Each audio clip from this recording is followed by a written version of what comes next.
Alrighty, welcome everybody to Econ Chat's video number 4. Videos designed to let you be a little bit more successful in class and on the milestone, but maybe even possibly a little bit more successful in life. And welcome to this introduction to a new set of economics, a new style. It's called microeconomics. And we haven't done microeconomics much yet, but microeconomics for you, what you need to kind of think of it as is kind of what it sounds like. We're going to be putting economies underneath a microscope. And so microeconomics means kind of this details of economies and the details of how economics works. And what you're going to see is we're going to be discussing along the way things like price, and we're going to be talking about how goods and services are set up, how businesses run. And so we're going to be actually taking a look at some of those economies, but narrowing it down and look at the interactions between producers and customers. And maybe make some sense of things like, hey, why is gas rolling up to $2.80, $2.90, $3 a gallon now? Why is gas shortages occurring? Things that are a little bit more timely for you as we are sitting here now as I film this, waiting on Hurricane Urba to arrive. But in either case, we need to, of course, make sure that we're doing everything by the standard. And this first standard goes a little something like this.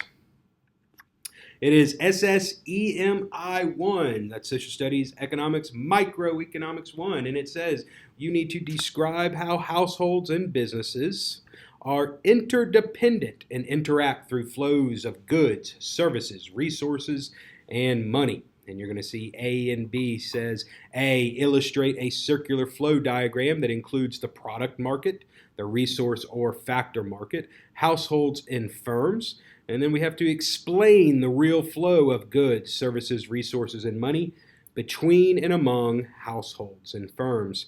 So, of course, I want you to make sure that you see that term, that households and businesses are interdependent. That, of course, means that we rely on each other. And businesses need households, but, of course, households need businesses as well. And then we interact within markets so that we all get what it is that we want or need. So with that being said, you'll notice that one of those standards says that we have to talk about something known as the circular flow model. And yes, I have drawn a slight version of the circular flow model, and we're going to be getting to that, let's say right now. So basic concept that you need to understand about this circular flow model is that you have two different parts, two different aspects. You have the households, the individuals, and you have businesses, all right? You have households that are off doing their thing. You've got businesses over here doing their thing. Now, you know by this point that whenever you need to buy something, more than likely you're buying that from a business. And business is producing something, but of course they need to sell it, and they are going to sell it to households. Now, all of these things interact. These interdependency, as the standard mentions, between households and businesses occur in two different types of markets. And now these markets, again, may kind of sound a little different or sound a little complicated, but they really aren't. Trust me. Now, I want to refresh your memory. Remember, the market is that thing that exists that we can't really see, touch, smell, or anything like that, but it's there. And markets exist so that we can get what we want. Well, in this instance, when we talk about the circular flow model, we have a product market and we've got a resource market. Now, the product market, believe it or not, is a market where products are bought and sold. Ooh, that's right. Now, if you're playing along at home, you should also therefore think that the resource market, what is that? You're right.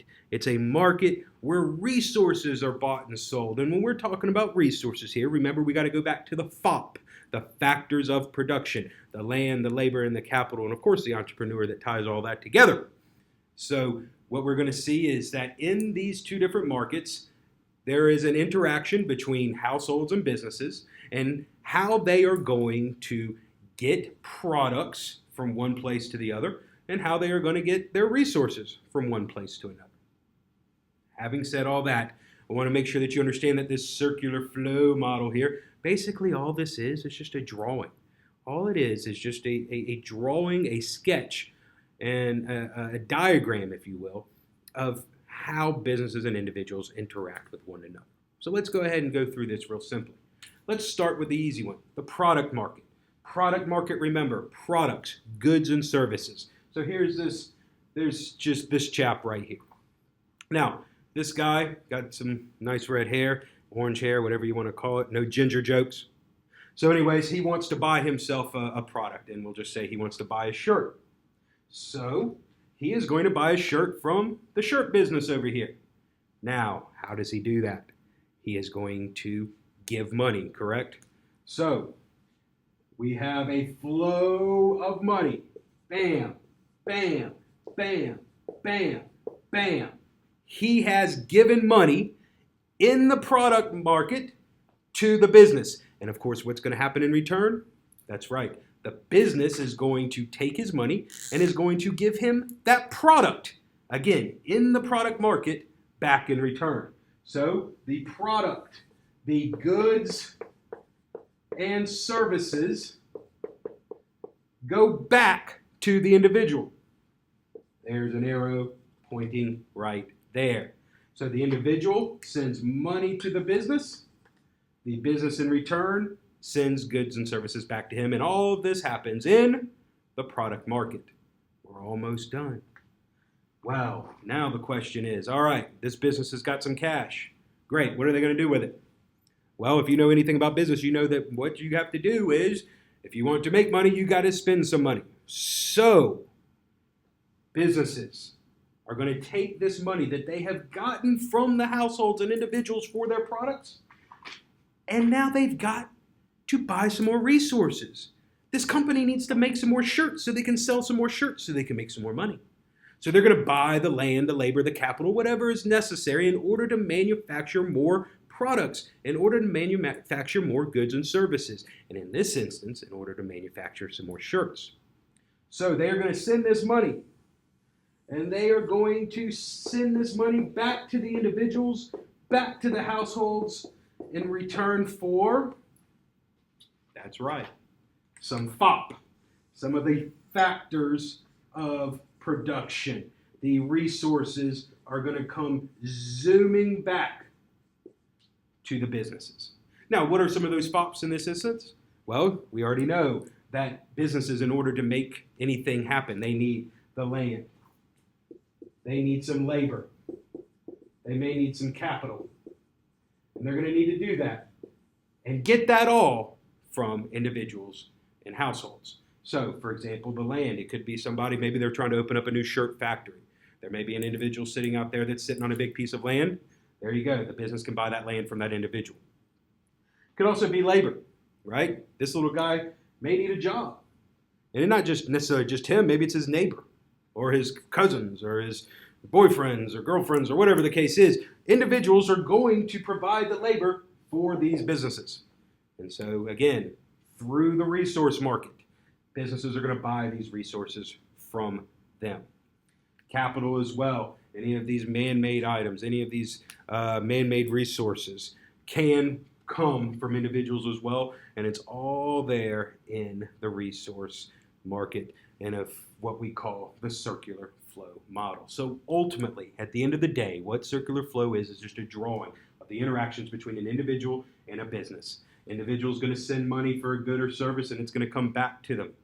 The businesses are going to take that money, and they're going to buy from individuals and households. They're going to buy those resources that they need so they can create more goods and services. And it is a constant ebb and flow, a constant circular flow of money and goods and resources going back and forth so that this little guy gets what he wants and the owner of the business gets what they want, which of course is good old-fashioned cash.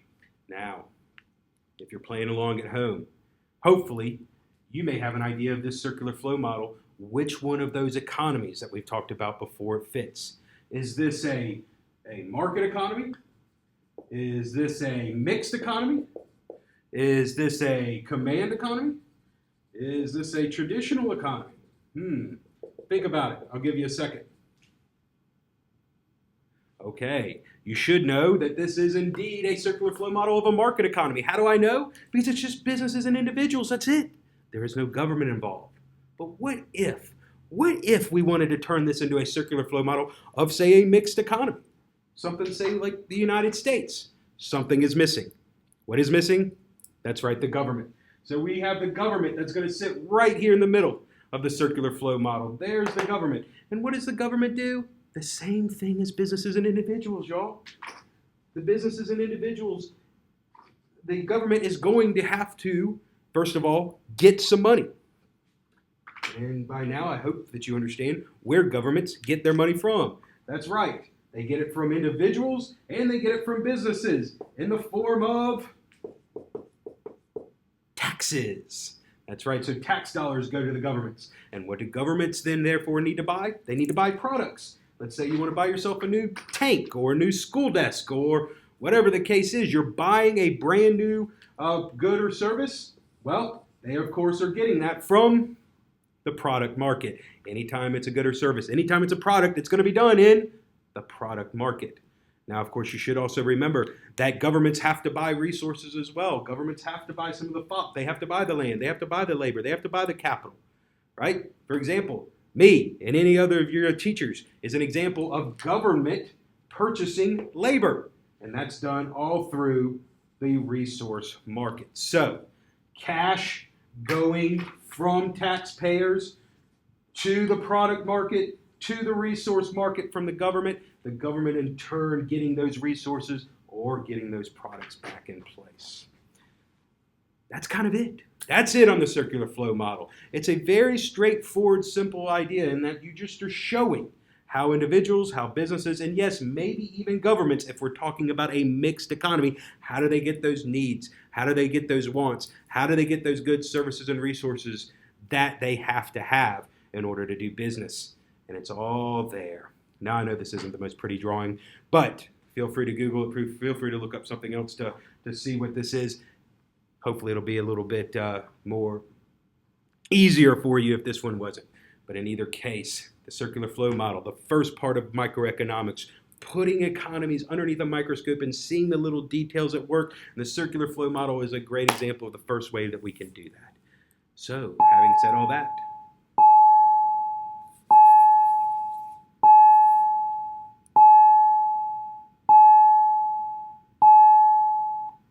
having said all that, that's the bell. That means it's time to be done.